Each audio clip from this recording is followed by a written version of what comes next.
안녕하세요. 세상의 강풍을 맞으며 꿋꿋이 살아가고 있는 60대 후반 여성입니다.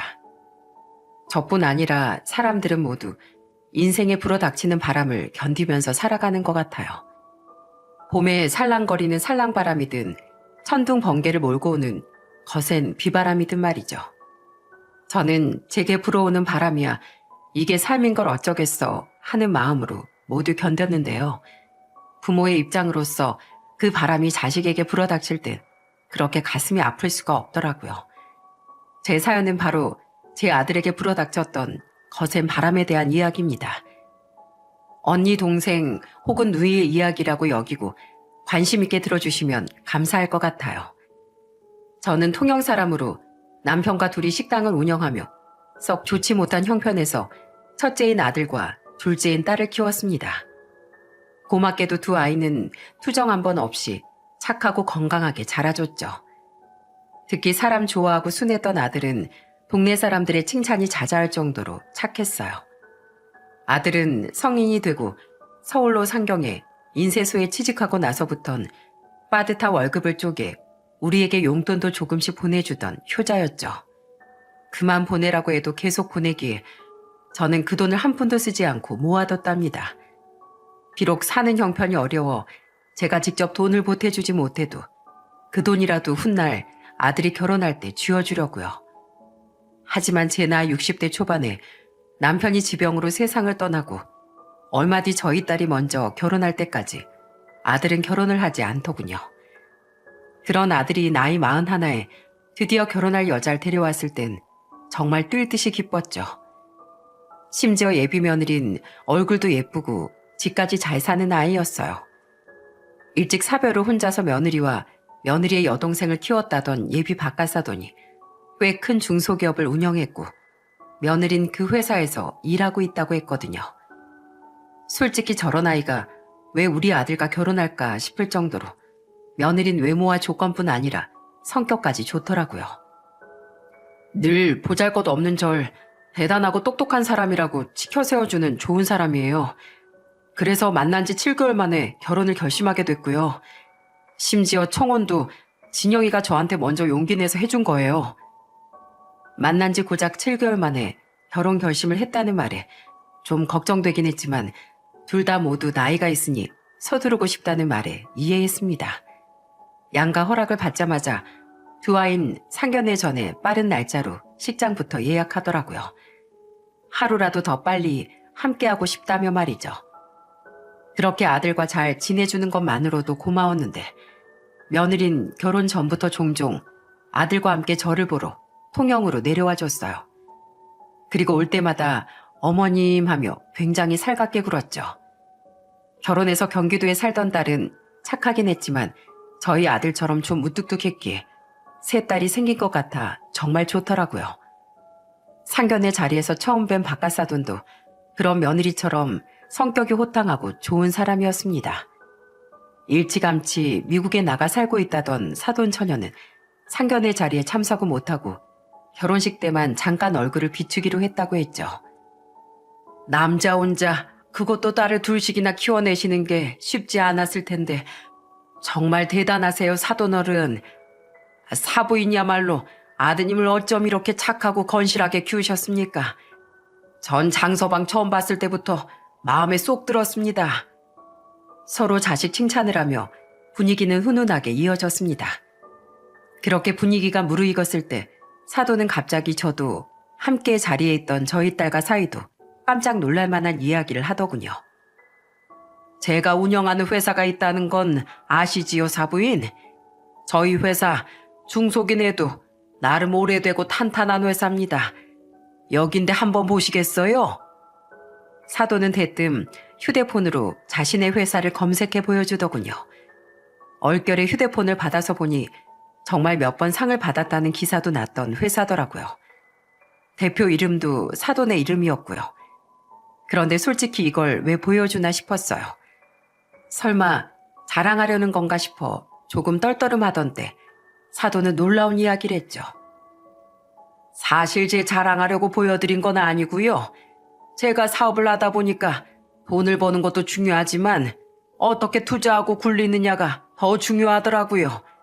그래서 중심이 되는 그 회사 말고도 서로 연계해서 경영이익을 줄 다른 작은 회사도 몇 개 운영하고 있어요.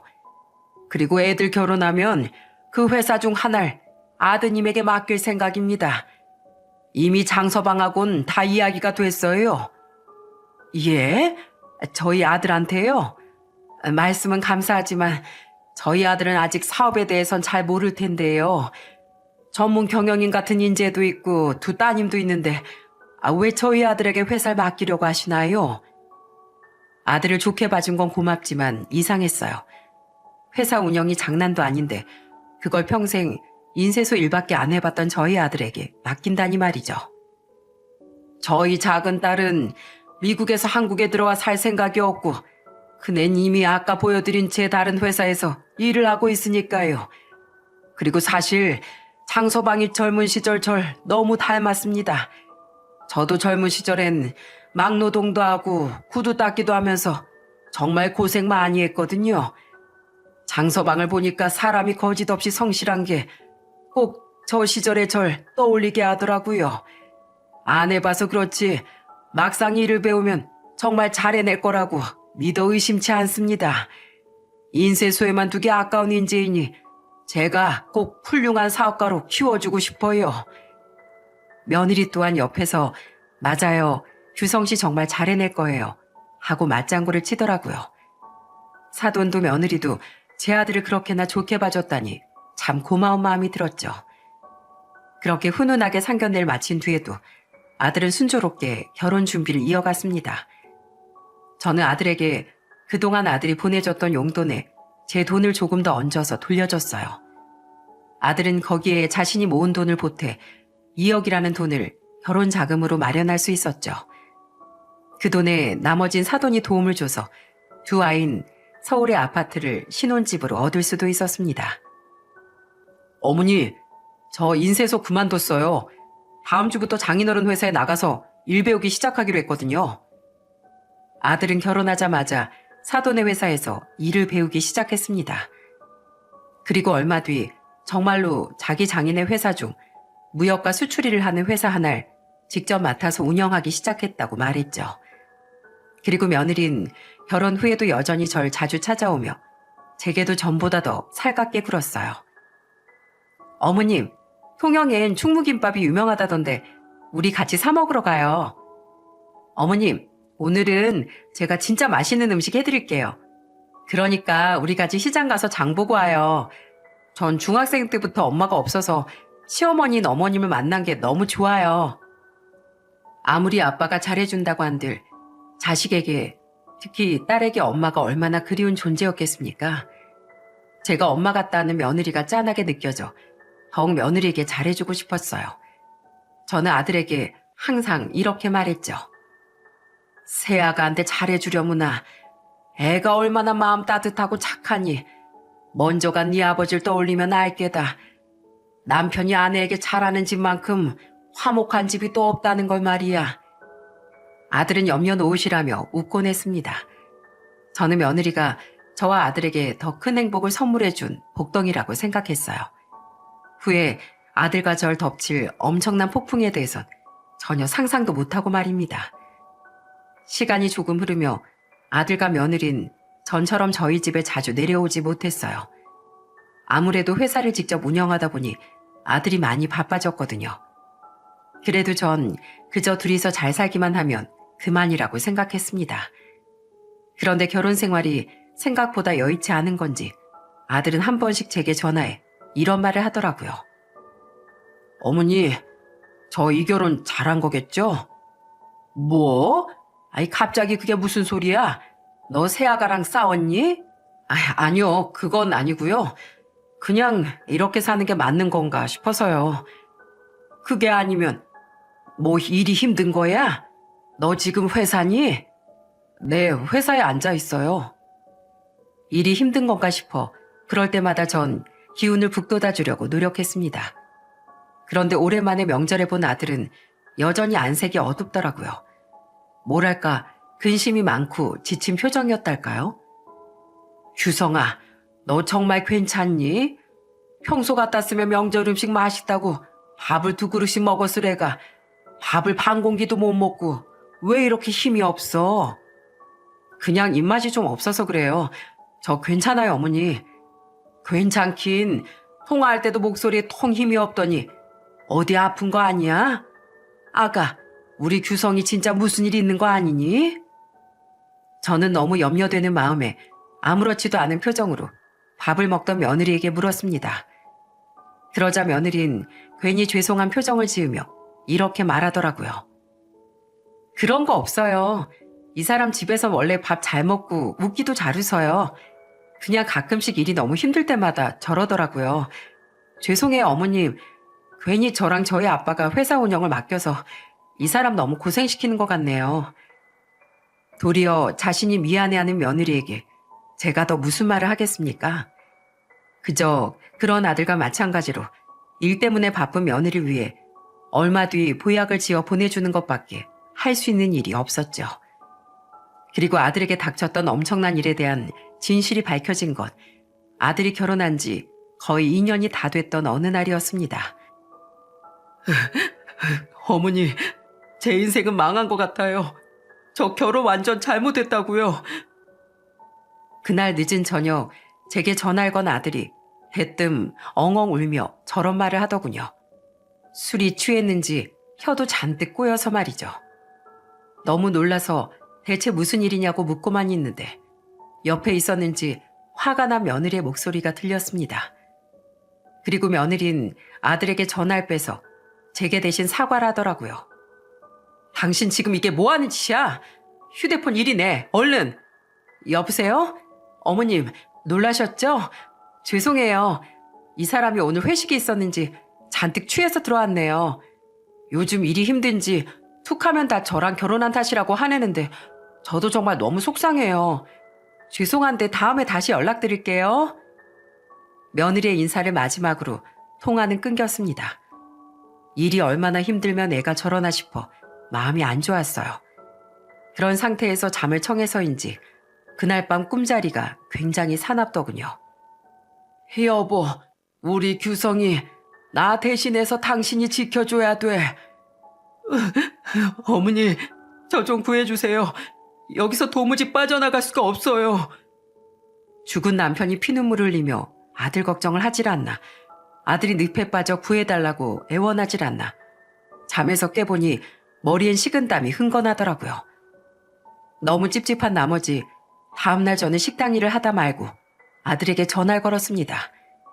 하지만 아들은 전화를 받지 않았어요. 혹시나 싶어 저녁에 다시 해봤지만 아들은 여전히 전화를 받지 않았죠. 그런데 그날 밤 또다시 제 꿈자리가 뒤숭숭하지 않겠어요?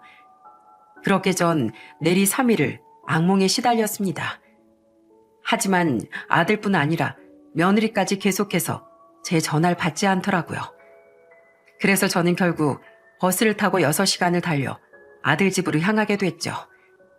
어느덧 저녁 시간이 되어 아들도 며느리도 퇴근해서 집에 있을 것 같아서요. 깜짝이야. 연락도 없이 여긴 어쩐 일이세요? 집엔 아들은 없고 며느리뿐이더군요. 그런데 깜짝 놀라 저를 보는 며느리의 표정이 너무 낯설었습니다. 평소 상냥한 태도는 온데간데 없이 며느린 절 짜증난다는 표정으로 보고 있더라고요. 연락을 안 하고 온 게 아니라 너희 둘 다 연락을 안 받으니까 걱정돼서 와본 거야. 너 왜 내 전화 안 받니? 규성이는 어디 있어? 니들 무슨 일 있니? 사실 그날 결국 남편이랑 좀 싸웠어요. 그래서 기분 나빠서 어머님 전화까지 안 받아버렸네요. 죄송해요. 그리고 남편은 출장 갔어요. 그래서 오늘 집 안 오니까 이만 돌아가세요. 차가운 말투의 며느린 낯설기 짝이 없었습니다. 그래서 더욱 며느리의 말에 믿음이 가지 않아 저는 재차 물었어요. 일부러 안 받았다고? 아니 우선 넌 그렇다 치고 그럼 우리 규성이는 왜 내 전화를 안 받는단 말이야? 어디로 출장 갔는데? 언제 와? 그걸 제가 어떻게 알아요? 저한테도 기분 나빠서 어디로 얼마나 가는 건지 말도 안 하고 여태 연락 한 통 없는데. 아무튼 저 막 퇴근해서 너무 피곤하니까 제발 좀 가세요. 얼른요. 낯선 며느리의 차가운 언행이 당황스러웠지만 우선 전 아들 집 앞을 떠날 수밖에 없었어요. 슬쩍 집안을 들여다보니 정말 아들은 없는 것 같았거든요. 하지만 아무리 생각해봐도 사나웠던 꿈자리와 며느리의 변한 태도, 제 연락을 받지 않는 아들 모두를 생각하니 느낌이 이상하더군요. 별일 없겠지, 엄마. 너무 걱정하지 말고 우선 오늘은 우리 집에서 자. 아무래도 아들을 찾아봐야 할 것 같아 저는 서울에서 멀지 않던 딸의 집에 하룻밤 머물게 됐습니다. 딸도 사위도 아들을 걱정하긴 했지만 설마 무슨 일이 있겠나 싶은 표정이더라고요. 다음날 사위는 출근을 했고 전 아침부터 다시 서울로 향했어요. 주부였던 딸은 저를 따라오려고 했지만 딸은 당시 아직 3살이던 손녀를 봐야 했기에 한사코 제가 말렸죠. 그렇게 제가 혼자 향한 곳은 다름 아닌 아들의 회사였습니다. 예전에 아들이 준 명함에 회사 주소가 나와 있었거든요. 그런데 황당하게도 아들의 회사엔 출근한 사람이 단 한 명도 없더라고요. 아니, 그럴 수조차 없게 분명 아들 회사가 있어야 할 사무실 문이 굳게 닫혀 있더라고요. 황당한 마음에 저는 건물 경비실의 경비원분에게 물어봤죠. 그리고 들려온 경비원분의 대답은 충격적이기 그지없었습니다. 저기요, 혹시 이 건물 5층에 있는 회사 왜 지금 문이 닫혀 있는지 아세요? 아, 그 회사요? 말도 마세요. 거기 완전 난리 났었어요. 사장인가 하는 사람이 얼마 전에 막 경찰에 잡혀갔다니까요. 그 뒤론 그 회사에 아무도 출근한 적 없어요. 네? 사장이요? 그게 언젠데요? 어디 보자. 아, 3일쯤 됐네요. 정말 기겁을 했습니다. 회사 사장이라면 바로 저희 아들이었으니까요. 3일 전이면 아들이 제게 울고불고하며 술주정을 했던 바로 다음 날이었어요. 저는 다급하게 경찰서 찾아가 아들에 대해 묻고 다녔습니다. 거기서 알게 된 사실은 더더욱 충격이었죠. 장규성 씨, 지금 구치소에 수감돼 계세요. 원래 유치장에 있다가 유치기간 만료 전에 구속영장 실질심사 받고 구속돼 있거든요. 구치소요? 우리 아들이 구속될 만큼 심각한 범죄를 저질렀다고요? 정말 까무러칠 뻔했습니다. 경찰의 말로는 범죄가 중대하거나 도주 위험 혹은 증거인멸 가능성이 있는 사람은 구속 수사를 받는다고 하더라고요. 대체 개미 한 마리 미안해서 못 죽이던 애가 무슨 중대한 범죄를 저지른 건지 머리가 새하얘졌죠. 저는 우선 아들이 수감돼 있다는 구치소로 연락을 해봤습니다. 그런데 설상가상 그때까지도 마스크 시국의 여파로 인해 구치소에 들어가고 처음 며칠 동안은 면회가 제한된다고 하더군요. 대체 이게 무슨 일인가 싶어 저는 며느리에게 우선 전화를 했어요. 다행히 이번엔 며느리가 전화를 받았기에 저는 퉁명스레 왜 전화했냐는 며느리에게 다급히 물었습니다. 너 우리 아들 경찰에 잡혀간 거 몰랐니? 아니면 알면서 그렇게 태평하게 나한테 거짓말했던 거야? 아, 결국 아셨어요? 걱정하실까봐 말씀 안 드린 건데 네, 뭐 그렇게 됐네요. 대체 무슨 일이기에 애가 구속까지 돼 있어? 회사 문은 왜 닫았고 넌 왜 이렇게 태평한 거야? 그럼 며칠이나 지났는데 계속 울고 있기라도 할까요? 그 사람 뭔가 회사 자금으로 불법적인 일을 했더라고요. 회사 돈 빼돌려서 불법으로 돈 세탁하고 횡령하고 비자금 만들고 저랑 아빠는 정말 까맣게 몰랐다니까요. 그렇게 일이 힘들다고 울고불고 하더니 다 자기 행동 덮으려고 그렇게 쇼를 했던 것 같아요. 그러다 결국 덜미가 잡혀서 누가 신고해서 경찰에 체포된 거라고 하더라고요. 저도 아빠도 완전 배신당한 거예요. 그러니 제가 어머님이 반가웠겠어요? 우리 아들이? 설마 그럴 리가. 너도 알잖니. 우리 규성이가 얼마나 착한 앤지. 그러니까 더 배신감이 큰 거죠. 아무튼 이미 다 아셨으니까 차라리 잘 됐네요. 저도 아빠도 그 사람한테 화 단단히 났으니까 남편 도와달라고 하면서 저는 아빠한테 연락할 생각 하지 마세요. 그럼 끊어요. 며느리의 말투는 단호하고 싸늘하기 그지없었습니다. 저는 발을 동동 구르며 다시 딸의 집으로 갔습니다. 딸도 제가 걱정돼 조퇴까지 하고 집으로 달려온 사이도 저희 아들이 그런 짓을 했다는 사실을 믿지 못했죠. 아무래도 이상하다. 분명 뭔가 다른 이유가 있을 게야. 맞아, 엄마. 심장 떨린다고 거짓말도 제대로 못하는 사람이 어떻게 그런 무서운 짓을 했겠어. 우선 오빠랑 면회부터 해보고 그 다음에 대책을 강구해보자고. 맞아요, 장모님. 저도 도움받을 곳 있나 이곳저곳 좀 알아볼게요. 저는 너무 떨리는 마음에 통영으로 내려가지도 못하고 딸의 집에서 기다림의 시간을 보냈습니다. 그리고 며칠 뒤 저는 딸과 함께 드디어 미리 예약한 아들과의 면회를 할 수 있었어요. 사위는 일 때문에 함께 가지 못했고 소녀는 딸처럼 주부인 딸의 친구에게 잠시 맡기고 말이죠. 떨리는 마음으로 만난 아들은 그 며칠 새 얼굴이 말이 아니게 상해 있더군요. 규성아, 이게 대체 어떻게 된 일이니? 우린 아들과 눈물의 상봉을 했습니다. 면회 시간이 짧아 저는 우선 아들에게 자초지종부터 물었어요. 며느리가 제게 했던 말과 함께요. 그러자 아들은 눈물을 쏟으며 억울함을 토로하더라고요. 그리고 아들에게 듣게 된 진실은 경악스럽기 짝이 없었죠. 그 여자가 그렇게 말했다고요? 아니에요, 어머니.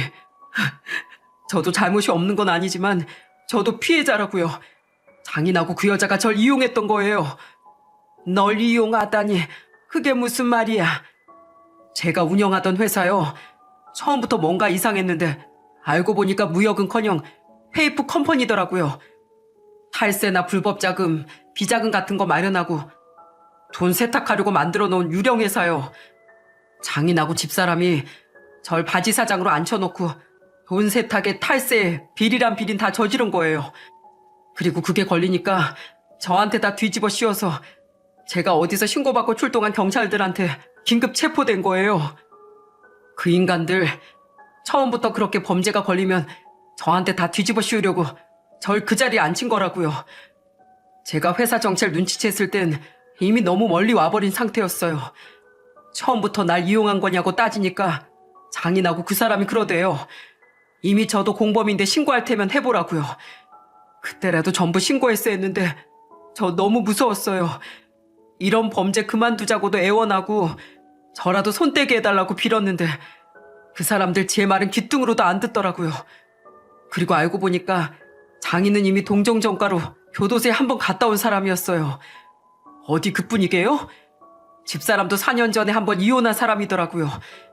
결혼식 때만 얼굴 비쳤던 처제도 미국에 살고 있던 게 아니라 범죄를 일삼는 자기 가족한테 진절머리가 나서 2년 끊고 살았던 거예요.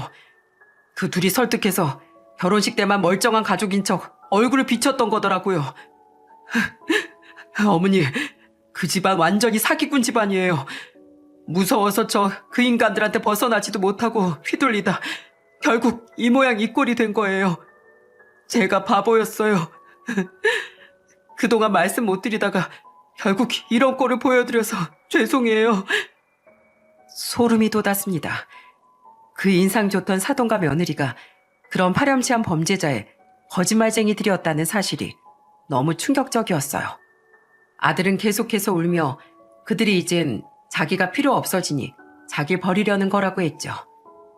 대체 이걸 어떻게 해야 하나 싶어 저도 딸도 하염없이 눈물만 나왔습니다. 하지만 면회 시간이 끝나갈 때쯤엔 아들이 한 말이 한 줄기 희망의 빛이 들어있었죠. 어머니, 제가 연락처 하나 알려드릴 테니까 그 사람한테 전화해서 제가 맡긴 USB 하나 받아주세요. 저랑 같이 오래 일했던 예전 인쇄소 직장 동료 번호예요. 그거 제가 구속되기 전에 회사에서 모아놓은 그 인간들 비리에 대한 증거들이에요. 이러다 정말 혼자 큰일 날 수도 있겠구나 싶어서 제가 몇 달 동안 모아놓은 것들이요. 그거면 제가 저지른 죄를 용서받지 못해도 적어도 그 인간들 죄값은 받게 할 수 있을 거예요. 부탁드려요, 어머니. 걱정 마라. 이 엄마만 믿어. 그러니까 넌 아무 걱정 말고 부디 밥 잘 챙겨 먹고 몸 건강히 있어야 한다. 아들은 마지막까지 우리 딸에게 저를 잘 부탁한다고 말하더군요. 저는 소녀를 위해 우선 걱정하는 딸을 돌려보냈어요. 비록 나이는 내가 너보다 많지만 엄마인 난 너나 네 남편보다 훨씬 강하다는 말과 함께요. 그리곤 곧장 아들이 불러준 전화번호로 까먹기 전에 전화를 걸었습니다. 안녕하세요. 저 장규성이라는 사람의 애입니다. 우리 규성이가 그쪽 분에게 USB 하나를 맡겨놨다고 해서 연락드렸어요. 제가 지금 그걸 좀 찾으러 가도 될까요? 아, 네. 안녕하세요. 안 그래도 저한테 뜬금없이 이걸 맡겨놓고 왜 연락이 없나 했어요. 제가 지금 일 중이라서요. 제가 일하는 인쇄소 근처로 오시겠어요? 제가 직장을 옮기긴 했는데 예전에 규성이가 일했던 인쇄소에서 멀지 않아요. 그렇게 그 남자의 직장 근처에서 만난 전 무사히 아들의 USB를 돌려받을 수 있었습니다. 그 사람은 아들이 구치소에 있다는 이야기와 대략의 정황을 듣자 놀라며 이렇게 말했습니다. 세상 정말 너무 무섭네요. 한 2주쯤 전에 오랜만에 만나서 술을 마신 적이 있었는데 저 그렇게 울고불고 힘들어하는 규성이 모습 처음 봤어요. 무슨 일인지 말도 안 하고 그냥 죽고 싶다는 말만 반복하더라고요. 그때 저한테 중요한 물건이니 잘 가지고 있어 달라면서 그 USB를 맡긴 거예요. 중요한 걸 왜 자기가 안 가지고 있고 나한테 맡기지 했는데 혹시 가지고 있다가 그 사람들한테 들킬까봐 그랬던 거네요. 어디 구치소에 있는지 알려주시면 저도 꼭 면회 갈게요. 다 잘 될 겁니다, 어머니. 그 사람은 나중에 정말로 몇 번이나 아들의 구치소를 찾아가 응원을 해주었다고 합니다. 아들 곁엔 그렇게 사기꾼만 있던 게 아니라 따뜻한 친구도 있었던 거죠. 그 암흑의 시기에 도움을 준 사람은 또 있었어요. 그건 바로 우리 든든한 사위였습니다. 그날 딸에게 회사에서 전화로 모든 이야기를 들은 사위는 USB를 막 찾았던 제게 전화해 이렇게 말하더라고요. 장모님, 형님 이야기 다 들었어요. 그리고 저도 마침 장모님께 말씀드릴 게 있어서 전화드렸어요.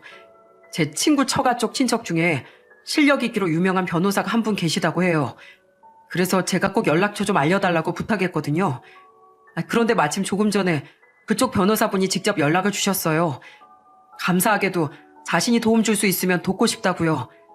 마침 오늘 시간이 된다고 하시니까 연락처 알려드릴 테니 만나보시면 좋을 것 같아요. 사위는 정말로 사방팔방 도울 길을 알아봐 준 겁니다.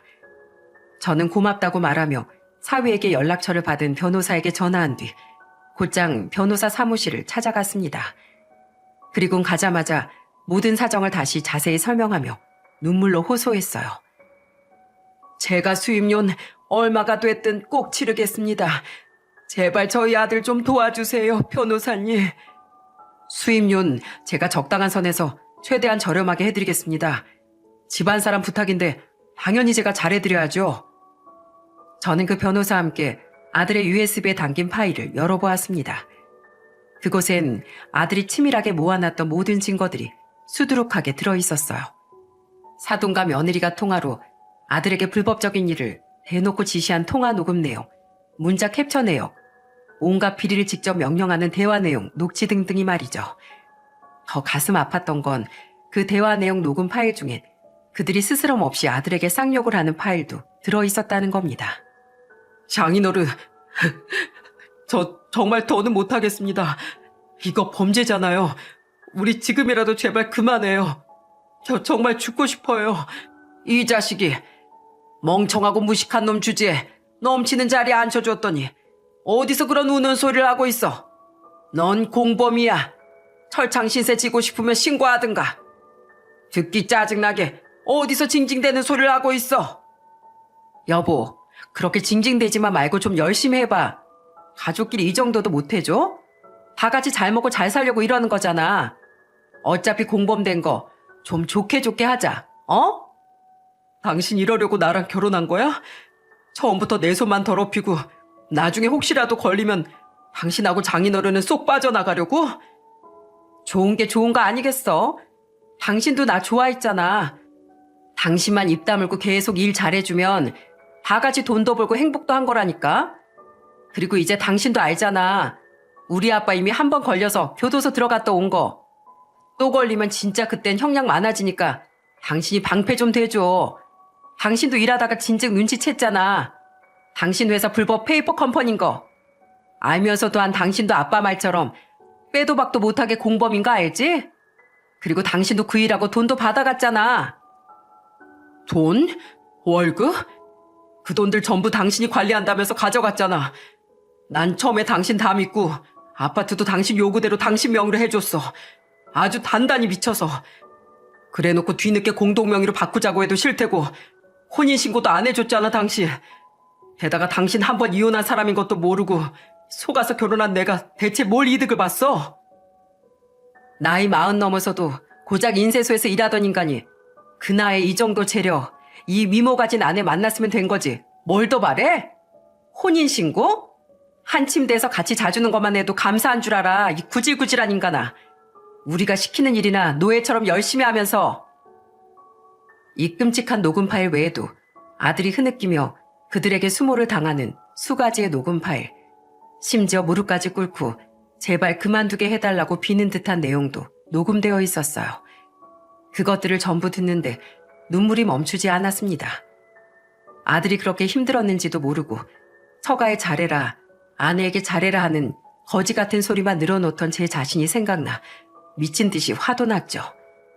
변호사는 그런 저를 위로하며 그래도 희망적인 말을 해주었어요.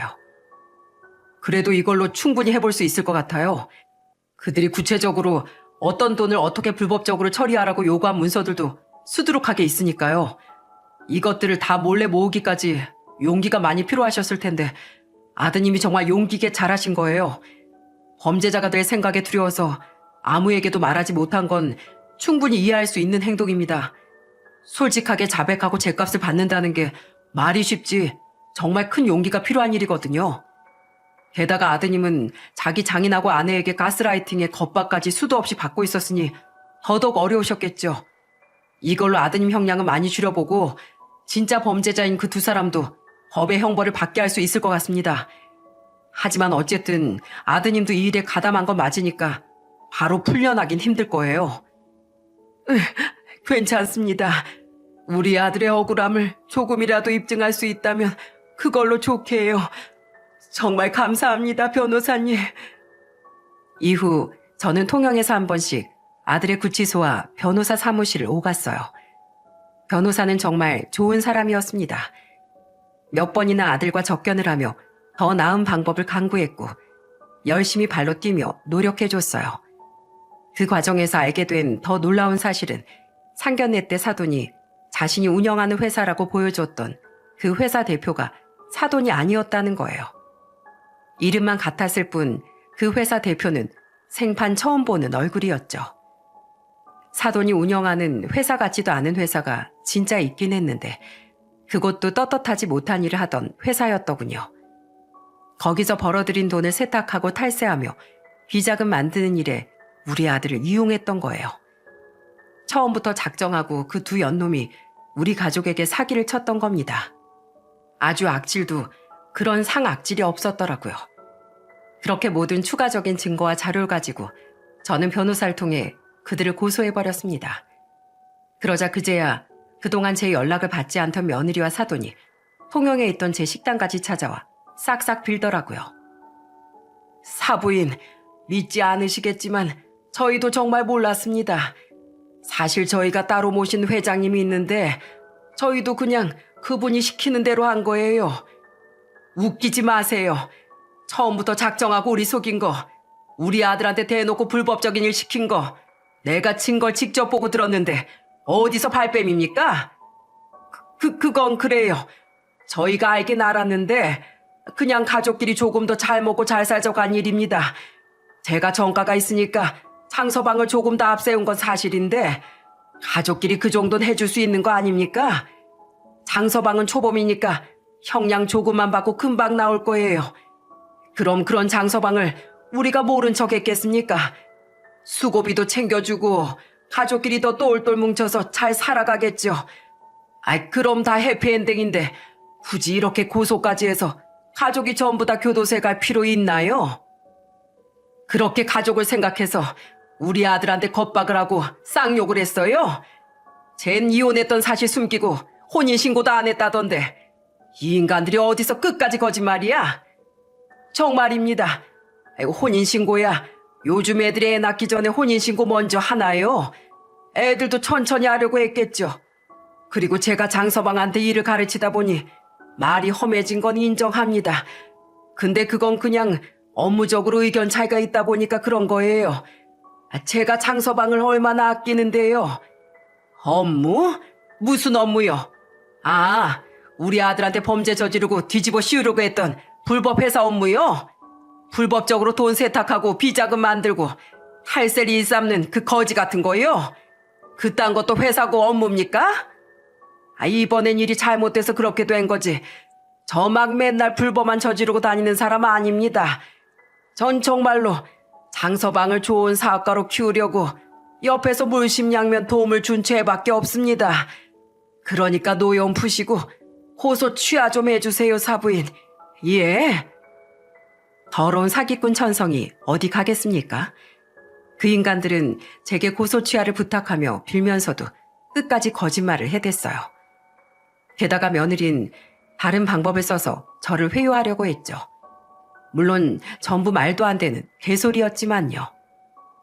어머님, 제가 남편 옥바라지 잘할게요. 예전에 아빠 옥바라지 해본 적도 있어서 저 정말 잘할 수 있어요. 이번 한 번만 그냥 넘어가 주시면 남편 나중에 출소하고 나서 회사 일에 나의 손떼게 할게요. 네? 너 장난하니? 그리고 뭐? 어머님?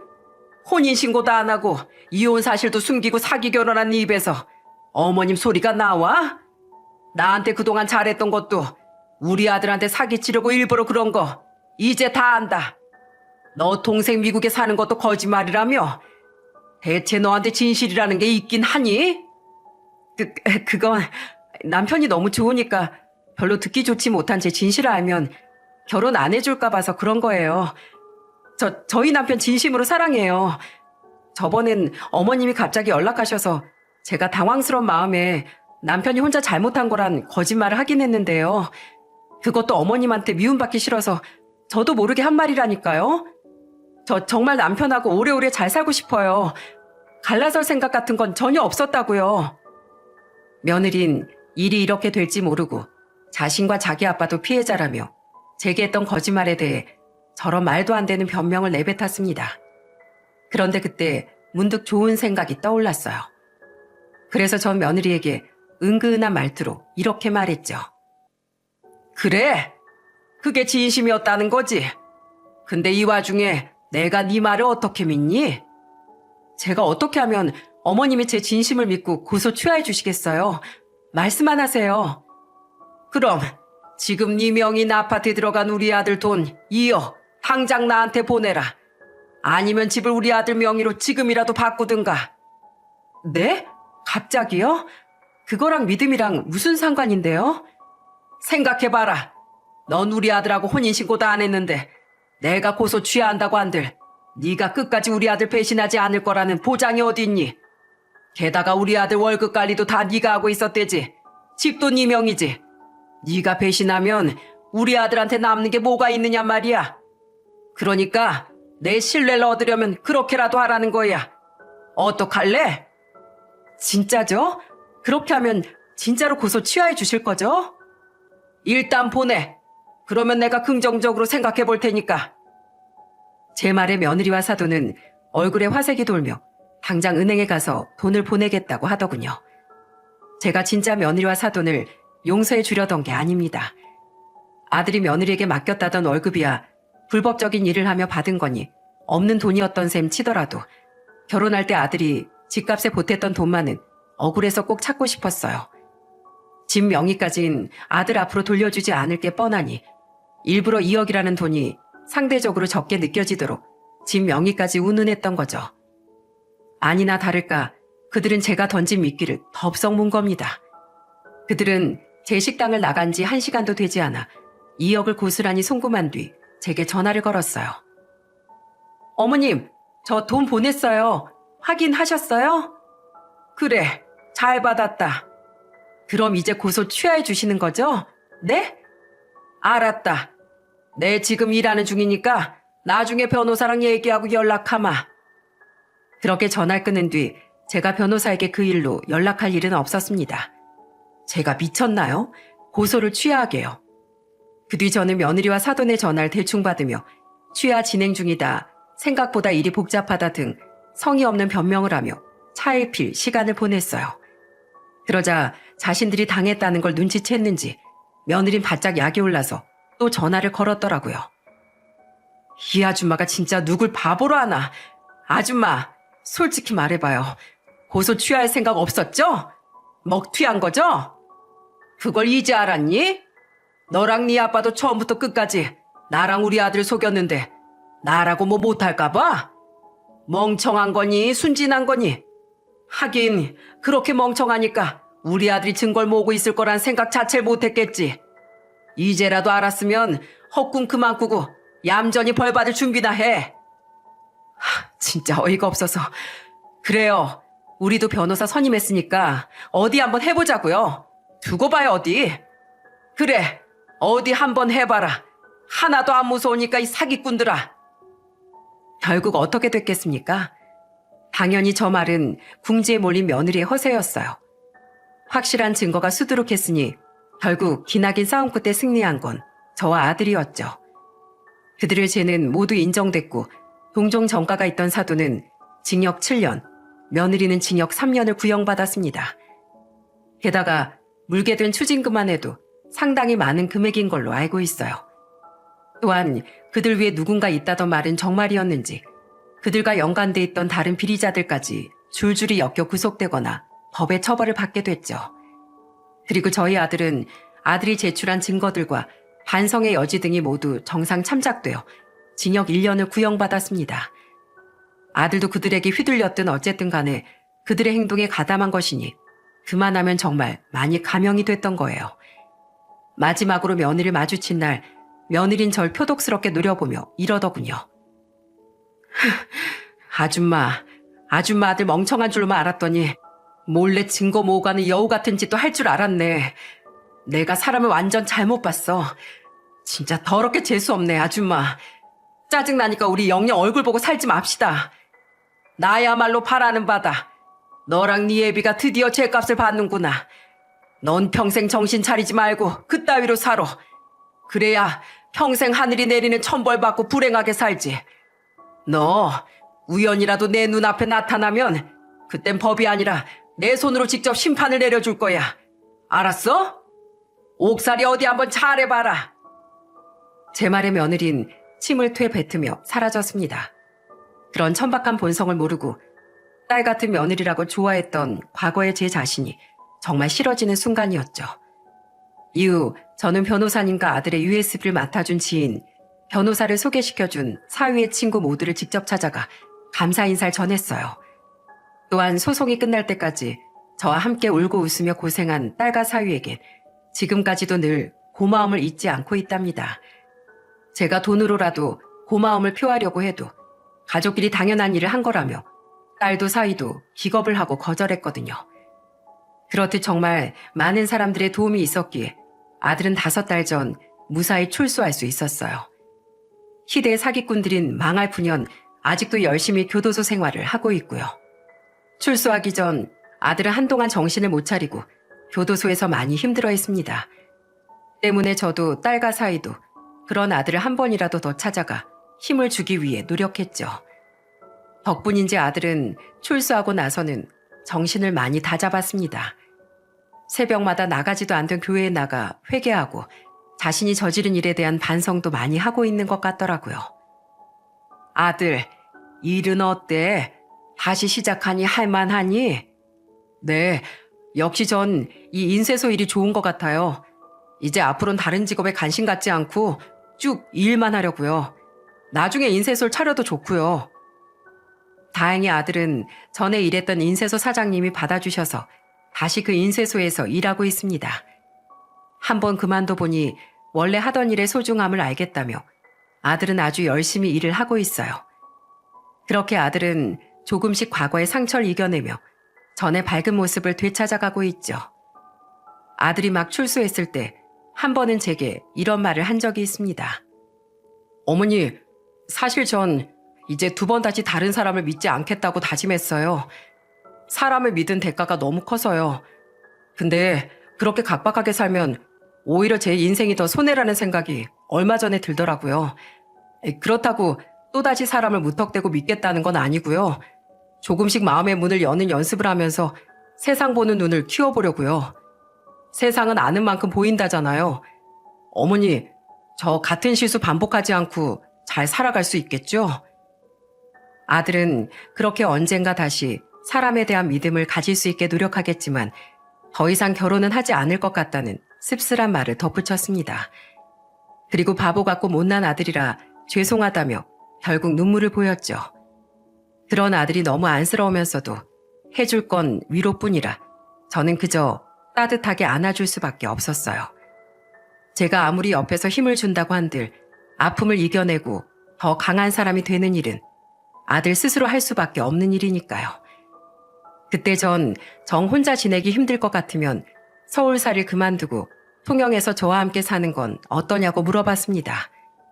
하지만 아들은 손등으로 눈물을 꾹꾹 찍어내며 이러더라고요. 아니요, 전 무섭기도 하지만 사람 많은 서울에서 더 많은 세상을 보며 살아가고 싶어요. 냉정하고 무서운 곳이지만 그만큼 배울 것도 많은 곳이니까요. 아들은 그때의 말처럼 과거의 상처를 딛고 한 계단 한 계단 삶의 계단을 다시 성실히 오르고 있습니다. 딸도 사이도 종종 비교적 가까이 사는 아들을 찾아가 함께 밥도 먹고 가끔은 술도 한잔하며 힘을 보태주고 있죠. 저는 멀리서나마 아들의 삶을 간절히 응원하며 살고 있어요. 과거 자신의 잘못과 실수에 갇혀 자신을 망가뜨리지 않고 오히려 더 나은 사람이 되기 위해 노력하는 아들에게 감사하면서 말입니다. 제 아들처럼 크든 작든 누구에게나 잊을 수 없는 상처는 있는 것 같습니다. 하지만 제 아들이 그러하고 있듯 여러분께서도 과거에 묶여있지 말고 그 기억을 딛고 삶을 한 걸음씩 나아가셨으면 좋겠어요. 그러다 보면 여러분의 상처에 전보다 더 단단한 새살이 올라오지 않겠어요? 그렇게 새살이 쌓이고 쌓였을 때 분명 여러분의 인생은 전보다 한결 단단하고 행복해져 있을 거라고 생각합니다. 상처받은 아들을 지켜보며 생긴 제 마음의 생채기도 그렇게 절 한 단계 더 나은 사람으로 만들어주겠죠? 저희 아들과 저뿐만 아니라 제 사연을 들어주신 여러분 모두의 더 나아질 삶을 응원하며 이만 사연을 마치겠습니다. 들어주셔서 감사합니다.